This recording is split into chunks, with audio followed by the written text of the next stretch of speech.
প্রিয় দর্শক, আসসালামু আলাইকুম। আবারও জেগে বসেছে পঞ্চগড়ের শীত। হিমালয় কন্যা এই হিমেল হাওয়ায় হাত পা একেবারে জড়সড় হয়ে যাওয়ার মতো অবস্থা। প্রচণ্ড ঠান্ডা, প্রচণ্ড শীত, প্রচণ্ড কুয়াশা। মাঠ ঘাট বলা যায় দেখাই যাচ্ছে না, এত ঠান্ডা, এত কুয়াশা, একেবারে হাত পা জমে যাওয়ার মতো অবস্থা। আমি এখন যে জায়গাটাতে দাঁড়িয়ে আছি এটা ঠিক বোদা থেকে সাকুয়া যাওয়ার মধ্যবর্তী একটা জায়গা। চিন্তা করলাম যে আরো দেখাই, হঠাৎ করে যে ঠান্ডাটা পড়লো, এই ঠান্ডাটা পড়ছে সম্ভবত এটা এই মৌসুমের একটা মধ্যম শৈত্যপ্রবাহ হতে পারে। এরপরে হয়তো আরেকটা শৈত্যপ্রবাহ হবে, তারপরে সম্ভবত পরিস্থিতি অনেকটা ভালো হবে। তবে আজকে যা অবস্থা, সূর্যের দেখা নাই, সূর্য উঠবে কিনা বোঝা আছে না, সন্দেহ। তবে ঠান্ডাটা প্রচুর ঠান্ডা, বাইক চালানো যাচ্ছে না, একেবারে হাত জমে যাচ্ছে। এই তীব্র ঠান্ডাতেও মানুষ তো বসে নাই, যার যার কর্মব্যস্ততায় ছুটে চলছে।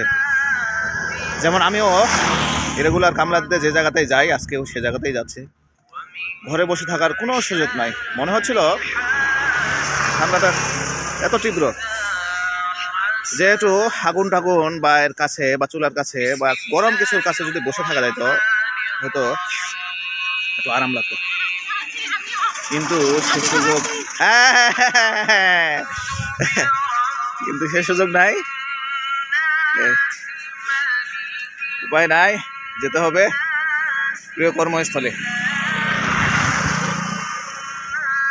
তো আজকে এ পর্যন্তই। সবাই ভালো থাকবেন, সুস্থ থাকবেন।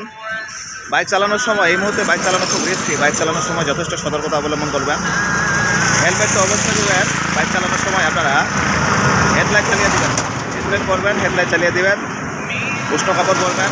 মোজা তো অবশ্যই থাকতে হবে, মোজা না পড়লে কিন্তু থাকা মুশকিল। সবার আজকের দিনটা সুন্দর ও মঙ্গলময় হোক।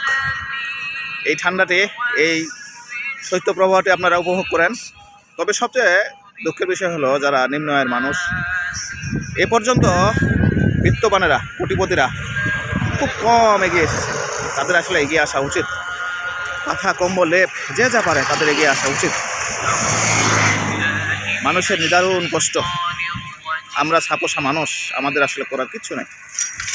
সামর্থ্য অনুযায়ী দিচ্ছি, কিন্তু সেটা যথেষ্ট নয়। কিন্তু যারা অঢেল বিত্ত বৈভবের মালিক, তাদের এগিয়ে আসা উচিত। এই শীতেও মানুষ বসে না, এই যে দেখেন মাটি ঘাটে কাজে লেগে গেছে। এই যে এনজিও কর্মীগুলা ভাইয়েরা বসে নাই, যার যার মতো মাঠে বের হয়ে গেছে, ছুটে গেছে। তো ধন্যবাদ সকলকে, দেখা হবে কোনো একদিন। ভালো থাকবেন, সুস্থ থাকবেন। আসসালামু আলাইকুম।